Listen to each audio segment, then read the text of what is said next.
Hey everyone, Digital Sticks here, and I'm bravely coming to you from um, the hub in a public world, public instance, and I have a lolly on my head.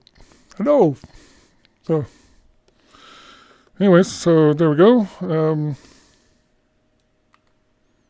Oh, not clonable. Okay, but today I saw where Thrill Seeker posted that talking about how the Oculus Quest was killing it for VR, like not killing VR, but I can't remember the exact wording at the moment, but anyways, just basically dominating or whatever. And yeah, of course you're going to get that.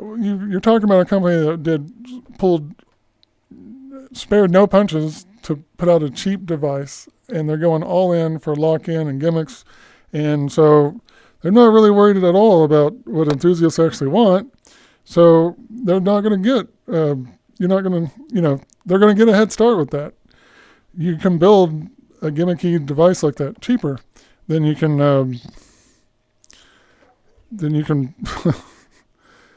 this is very distracting, but anyways, so you can, of course they're going to dominate, but it's like, if you ever watch racing, you can see somebody stay out on the last pit stop, and they'll take the lead, but they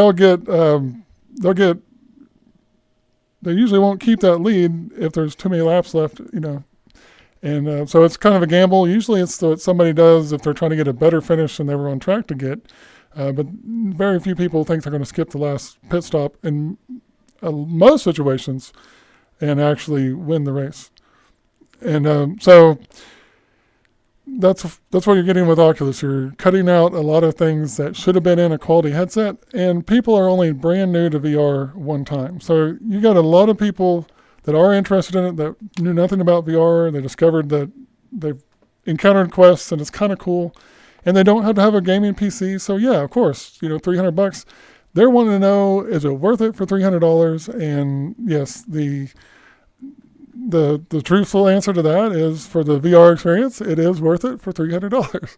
So, anyways, we've got a little furry friend over here and our lolly friend. So, so when people are excited about it in that respect, yes. So get into VR completely for $300 is cool. But if you've already been interested in VR, if you're familiar with VRChat or you've been watching streams or anything like that, then the experience you'd get with the Quest standalone is about half of what you wanted out of VR or hope to get. But it's better than no VR, of course. The other side of that is if you've got a gaming PC and you've been wanting VR for your gaming PC, yeah. Anyways, see. Anyways, so yeah, the PC side of things, it's going to be uncomfortable. You're going to need updates, and, upgrades, accessories, gimmicks, or whatever to try to make it comfortable, and it's still going to come up short. So, anyways, so yeah, the thing is, you're only new to VR once, as I've said. You only need one entry-level headset, and in addition to the compromises of the hardware itself, it's just simply the right. Yeah. So I know. Anyways, this was a bad idea, but no, that's cool. The guys don't bother me. I think it's funny. Anyways, so you're new to VR one time.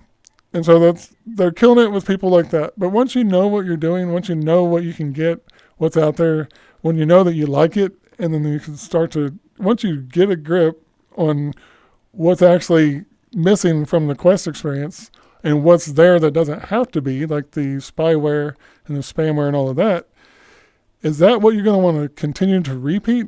How will Oculus keep that up? How, once people actually know what they're getting, how much of this Quest enthusiasm is simply from ignorance, and what are they going to do when people are no longer ignorant to keep them excited?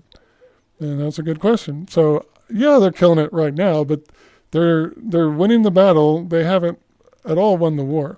And as I've said before, I strongly recommend that people buy their PC games from Steam VR, even if they have an Oculus headset, because Steam VR, you'll always be able to access it no matter which headset you go with in the future. And with the stuff that Oculus does and keep doing and all of that, you really don't want your gaming library locked to that. So yeah, coming in here was kind of distracted, kind of tired, late, I did DJ sets and everything, but that's kind of the point I wanted to make, is just some of the hype about the Quest is very much legit, because it's people that are new to VR, that knew nothing about VR, and they're just kind of encountering it passively, and then like, hey, is this worth $300? Absolutely. And in that case, it's worth the enthusiasm. Like, yes, try it out, man, because we do want people to discover VR. But people who have already been interested, already aware of what VR was and had enough interest and have an interest in doing it right, they need to be aware of the compromises they're making, because those are actually people that would benefit and get a better value out of a better headset to start with, if it's an option. And if it's not, that's fine too, and that's where I get back to, you only need one entry-level headset. Start with Oculus. There's nothing wrong with that. But it's going to give you, just know that it can be better. You don't have to have a Facebook account. You don't have to be spied on. You didn't get the headset for free. You paid for it. When you pay for hardware, you're not supposed to give up all your data to use the hardware. That's stuff that people do when they give you free things, not when they sell you a piece of hardware. And, for as cheap as the Quest is, Facebook isn't taking a loss on it. They have made compromises to make it cheap. It is not an expensive device that they're underwriting just to get you hooked. It is a device that literally only costs them what they sell it for or less. So, perhaps they break even, but they don't take a loss on it for sure.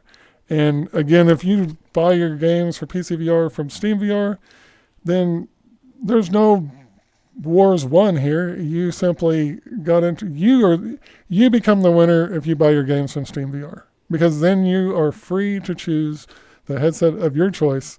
And when you're making the choices that you want to make for yourself, with nothing else factoring in except for what you actually want, then you're the winner. No matter what people tried to do, no matter what their game plan was, if you are not trapped to that, you're the one that's coming out ahead. So if you get a cheap VR device to get started in VR and discover this, and you enjoy it, that's a win. But if you stay stuck on these cheap devices and you're constantly like under supervision, or wondering, having to be aware of what the latest Facebook rules are, or whatever, because your whole library is attached to it, then no, that's different. So that's where I recommend the Steam VR thing. And again, there's no war that's been won yet. It's great that people are discovering VR, but just recognize, go ahead, jump in, discover it, but you're going to want something better than a Quest 2 at some point, because you're going to like VR. And then at that point, pay attention to these compromises that you learn about them, recognize them, and recognize that you don't want to keep that up. There's no reason to. The Quest 2, the original Quest, they're capable enough devices that if you have one of those, you should be able to hold out until you can get something quality. You don't have to keep sticking with Oculus headsets. The difference between the Quest 2 and the original Quest, it's pretty substantial, but it's not game-changing. It's not absolutely essential. And so, honestly, if you already had the Quest and you were enjoying VR, it's a $300 sidestep from the purchase you should have been working towards, which currently is, for most people, an index kit.